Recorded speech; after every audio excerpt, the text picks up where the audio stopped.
Escorts of Reddit. What was your first day of work like? Not sure if this is what you're looking for. I was a different type of Shrek's worker. A pro dumb. My first pro session was terrible. He was a good client. However, anything bad that could have happened did happen, including cracking his rib during a trample session. Very rare when everything is done correctly. However, I never had an issue after that first session. Ended up with quite a few wonderful regulars. I started working because I'd gotten a few propositions through a dating website. I was studying med at the time and I was short on money. So one time, this guy made me what seemed like a lucrative offer and I agreed.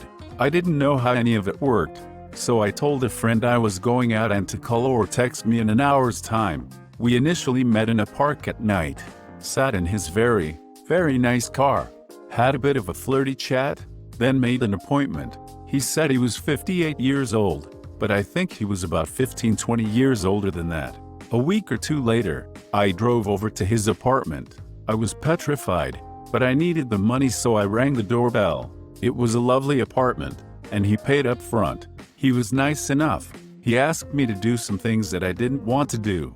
So I said, maybe not this time. Kept an eye on the time via the helpful clock radio next to the bed, and thankfully he finished on time.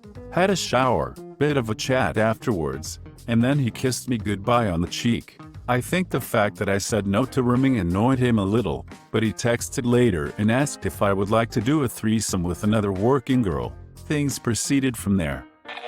I drank a heap of wine before I went to the agency. This was about 2.5 years ago when the industry was booming. I did booking after booking and went home with a massive wad of cash. I didn't think about it too much. I just loved the rush of being booked and making so much money. The industry is dead over here now and I have no idea why. I was an independent escort for 4 years. My first night, I was ridiculously nervous. I went to an upscale hotel, nervously walked through the lobby, hoping I looked like I belonged there, and not like what I was really there for. I was nervous the whole elevator ride up to his room. I walk to his room, lightly knock on the door. He opens the door, says, "For the story's sake, we will use the name Sarah." "Hi, Sarah?" And like an idiot I reply with my real name. We laughed it off. It was quick, 10 minutes. He was polite and clean, in the area for business. I ended up seeing him a few more times over the years, always very nice. Tipped on top of the hourly rate, which was always appreciated and made me choose to see him over other clients in the future. I have dozens of other stories if anyone is interested in hearing. My first job was a private client, and I was totally calm on my way there and during. It wasn't until I got into a cab to go home that I started crying. I wasn't even upset, it was just involuntary. A month later I joined an agency. My first night they gave me this guy who became my first regular. Always booked half an hour and I never stayed longer than 10. The other job of the night was in an office in an old industrial estate. 2 very married men and another escort. She was really nice and reassuring and helped me get over the initial embarrassment. The rest of the night was just sitting in the car with my driver talking about World War II and listening to Frank Sinatra. Most of the time I even had fun, but I still always got butterflies on the drive there. I think it was the anticipation of not knowing who the guy was. They could be sincerely nice or they could be a complete jerk. I tried being a rent boy for about a week. The first time was when someone messaged me on Manhunt, offering to suck my dong for $200, which sounded okay, and is actually not too uncommon in the gay community. I went to some random hotel in Chelsea in NYC and ummed in some guy's mouth. It wasn't too bad until the last person I ended up seeing, which creeped me out enough to end that career. I wasn't grossed out too much by anyone, but I had a hard time keeping it up. So for this client, with the username Globed, I took Viagra right before getting there. After about a half hour of somewhat awkward conversation, he kept talking about his night in heaven. He took me up to his room. As soon as we got there I started to get creeped out. He lived completely alone in a large apartment, but when we got to his bedroom door, the door had a large 4x4 expensive keypad lock with a number password. Why would someone need that on a bedroom where they bring rent boys in? when they live completely alone. The next thing he did was shut the lights off, say wanna know why they call me Glowbed, and flip a switch, which turned on bright blue lights underneath his bed. I decided to just jet out of the apartment and take a subway home. No longer an escort, only saw a few clients and decided I'd rather make money the normal way. But here's my first experience. Signed up to an escort and chem girl site. My partner couldn't accompany me to the meet, so I got my gay best friend to drive me. It was in a Travelodge, classy, and I was super nervous. I'd asked him if there was anything in particular he wanted me to wear, and he had said he wanted me in casual clothes and no makeup. Of course, guys don't really have a clue what girls look like without a stitch of makeup on, so I put on foundation, blush and mascara and a cute sundress. The guy was around 50. I was 20 at the time, and he mainly wanted to make out and cuddle. For some reason he had covered himself in talcum powder, which was odd, and he wasn't attractive, which made it hard for me to get aroused, but he seemed very happy. The thing that weirded me out a little was he kept talking about how young I was and asked me for my real name several times. I had a fake name for obvious reasons. I was reluctant to give him my real name and instead just gave him another fake name. I told him my real name was Elizabeth, but my friends called me Lizzie and he called me Lizzie for the remainder of the appointment, then had the cheek to try and haggle me down for an extra hour, which I declined. Afterwards, when I was 300 quid richer for an hour of work, I felt strangely empowered. I was 22, just graduated with a BA in a major that would make me no money. Moved in with my parents and was on a downward spiral. I posted on Craigslist, $400 an hour. I had no clue about rates and still don't, but from this thread it seems high, and met a man the next night at his house for an agreed upon 30 minutes. We sat on the couch and talked a little bit. He ran a small business, divorced, overweight, 40s, really ordinary and quite nice. Actually, he took me into the bedroom and there were lit candles and a bottle of lube on the nightstand. I wouldn't kiss him for a while, but he seemed lonely, I guess. I eventually did.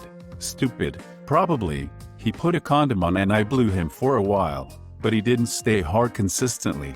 I climbed on and rode him and he didn't come by the time the 30 minutes were up. I liked him, so I kept going until he finished.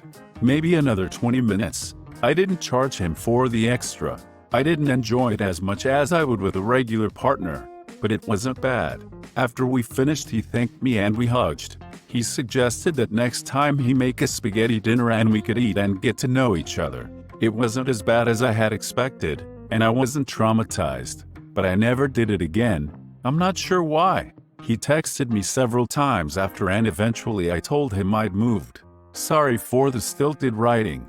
I've never told this to anybody before and it was kind of strange typing it all out.